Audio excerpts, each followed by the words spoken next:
get your mind together, then come on across to me. Well, you know, the thing about this film, we've done a bunch of Hendrix films in the past, which have been specifically about when he played at Woodstock or when he played at Monterey or at the Isle of Wight.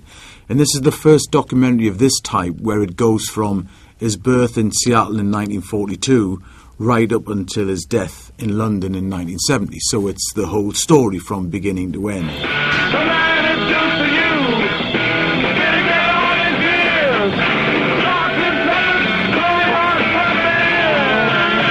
When he got the gig at Monterey, the guys who were, you know, putting the gig on, Lou Adler and John Phillips, etc., they'd phoned Paul McCartney up and said, would the Beatles play?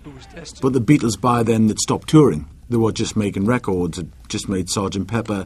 And Paul McCartney says to, you know, the guys, look, we can't do it, we've stopped playing, but I'll tell you who you should put on.